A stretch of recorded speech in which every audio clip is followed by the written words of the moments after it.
Hi guys, this is Raghu and welcome back to my channel. Telugu cinema ఇండస్ట్రీలో stardom పరంగా కానీ competition పరంగా కానీ వెంటనే గుర్తుకొచ్చేది గ్లోబల్ లయన్ నటసింహం నందమూరి బాలకృష్ణ మెగాస్టార్ చిరంజీవిలదే. దాదాపుగా 4 దశాబ్దాలుగా టాలీవుడ్ బాక్సాఫీస్ ని ఏలుతున్న ఈ ఇద్దరు దిగ్గజాలు ఇప్పటికే కుర్ర హీరోలకి గట్టి పోటీనిస్తూ కెరీర్ పరంగా ఎమ్మ జోరును కొనసాగిస్తున్నారు. ఇక బాక్సాఫీస్ వద్ద వీళ్ళిద్దరి సినిమాలు ఒకేసారి వస్తున్నాయంటే చాలు థియేటర్ల వద్ద పండుగ వాతావరణం నెలకొంటుంది.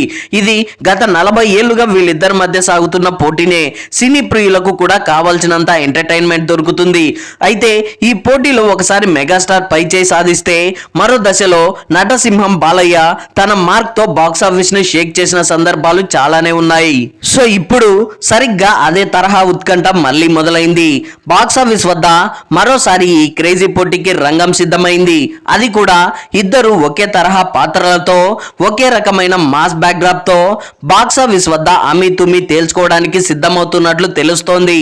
మరి 2027 సంక్రాంతికి రంజుగా సాగబోతున్న ఆ మెగా వర్సెస్ నందమూరి వారేంటి, అసలు ఆ గ్యాంగ్స్టర్ల కథేంటి అనేది ఈ వీడియోలో క్లియర్ గా తెలుసుకునే ప్రయత్నం అయితే చేద్దాం. అంతకన్నా ముందు నా ఛానల్ ని ఇంకా ఎవరైనా సబ్స్క్రైబ్ చేసుకోకపోతే వెంటనే నా ఛానల్ ని సబ్స్క్రైబ్ చేసుకొని నేను పెట్టే ఇలాంటి మంచి మంచి కంటెంట్ వీడియోస్ మీ దాకా చేరాలంటే పక్కనే ఉన్న బెల్ ఐకాన్ ని కూడా యాక్టివేట్ చేసుకోండి. సో ముందుగా మెగాస్టార్ చిరంజీవి విషయానికి వస్తే వైవిధ్యమైన కథలను ఎంచుకుంటూ సెకండ్ ఇన్నింగ్స్ లో జెట్ స్పీడ్ లో దూసుకెళ్తున్నాడు. రీసెంట్ గా సంక్రాంతి కానుకగా వచ్చిన మనశంకర వరప్రసాద్ గారి సినిమాతో బాక్సాఫీస్ వద్ద వరల్డ్ వైడ్ 300 కోట్ల గ్రాస్ మార్క్ కలెక్షన్స్ తో ఆల్ టైమ్ రికార్డ్ ని సెట్ చేశాడు. అయితే ప్రస్తుతం ఈ సక్సెస్ జోష్ ని మరింత కంటిన్యూ చేస్తూ వాల్తేర్ వీరయ్యతో మాస్ బాక్సాఫీస్ ని షేక్ చేసిన డైరెక్టర్ బాబీ కొల్లితో మళ్లీ చేతులు కలిపాడు. ఈ సినిమాను పూర్తి స్థాయి గ్యాంగ్స్టర్ డ్రామాగా అత్యంత భారీ స్థాయిలో తెరకెక్కించబోతున్నట్లు సమాచారం. అదిగాక ఈ సినిమాకు కాకా అనే టైటిల్ కూడా పరిశీలనలో ఉండటంతో అభిమానుల్లో సినిమాపై మరింత ఆసక్తిని అయితే పెంచుతోంది. ఇక ఈ సినిమా బ్యాక్డ్రాప్ అంతా కూడా ముంబై లేదా కోల్కతా మాఫియా నేపథ్యంలో ఒక సామాన్యుడు గ్యాంగ్స్టర్ గా ఎలా ఎదిగాడు అనే కథాంశంతో రూపొందుతోందని టాక్. ఇక ఇందులో మెగాస్టార్ చిరంజీవి తన వింటేజ్ మాస్ లుక్ తో పవర్ఫుల్ డైలాగ్ డెలివరీతో అలరించబోతున్నట్లు కూడా తెలుస్తోంది. ఇక మరోవైపు నటసింహం నందమూరి బాలయ్య తన మాస్ ఇమేజ్ కి సరిగ్గా సరిపోయే కథలను ఎంచుకుంటూ వరుస విజయాలకు కేర్ ఆఫ్ అడ్రస్ గా నిలుస్తూ బాక్సాఫీస్ ని చెడుగుడాడేసుకుంటున్నాడు. లాస్ట్ ఇయర్ ఇదే సంక్రాంతి బరిలో డాకు మహారాజ్ మూవీతో మాసివ్ బ్లాక్ బస్టర్ అందుకొని ఇయర్ ఎండింగ్ లో అఖండ 2 మూవీతో పాన్ ఇండియన్ బాక్సాఫీస్ వద్ద డివోషనల్ బ్లాక్ బస్టర్ అందుకున్నప్పటికీ ఎక్స్పెక్ట్ చేసిన రేంజ్ లో కలెక్షన్స్ అయితే సాధించలేకపోయింది. బట్ ఈసారి అలా కాకుండా పక్కా ప్లానింగ్ తో బాలయ్య అడుగులు వేస్తున్నట్లు తెలుస్తోంది.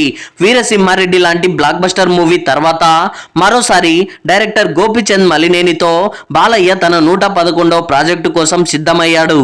అయితే ఈ సినిమా కూడా అండర్ వరల్డ్ మాఫియా బ్యాక్డ్రాప్ లోనే ఉంటుందని సమాచారం.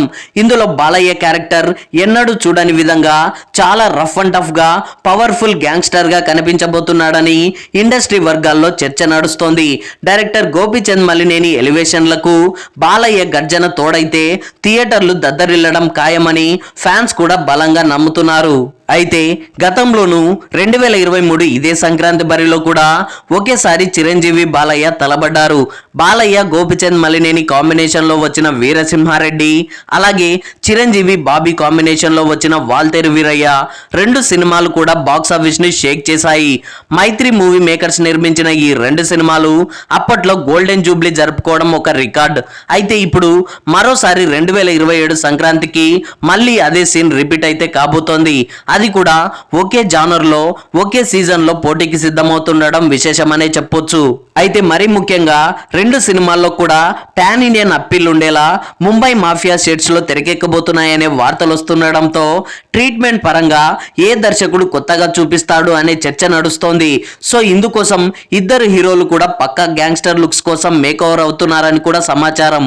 సో ఫైనల్ గా ఏది ఏమైనప్పటికీ దాదాపుగా 3 ఏళ్ల తర్వాత ఈ ఇద్దరు హీరోల సినిమాలు ఒకే ఒకేసారి విడుదల కాబోతుండడంతో 2027 సంక్రాంతికి బాక్సాఫీస్ వద్ద వసూళ్ల సునామీ ఖాయమని ట్రేడ్ వర్గాలైతే విశ్లేషిస్తున్నాయి. సో ప్రస్తుతానికైతే ఈ రెండు సినిమాల రిలీజ్ డేట్స్ కి సంబంధించి అఫీషియల్ అనౌన్స్మెంట్ అయితే రాలేదు కాబట్టి రాబోయే రోజుల్లో ఏం జరుగుతుంది అనేది మాత్రం చూడాలి. సో దట్స్ ఆల్ గైస్, 2027 సంక్రాంతికి ఈ మెగా వర్సెస్ నందమూరి క్లాష్ లో ఎవరిపై పైచేయి సాధిస్తారు అనే దానిపై మీ విలువైన అభిప్రాయాలని కింద కామెంట్స్ లో తెలియజేయండి. ఐ హోప్ ఈ రివ్యూ మీకు నచ్చింది అనుకుంటున్నాను. ఈ రివ్యూ మీకు నచ్చినట్లయితే వీడియోని లైక్, కామెంట్, షేర్ చేసి నా ఛానల్ని సబ్స్క్రైబ్ చేసుకోవడం మర్చిపోకండి. Thanks for watching.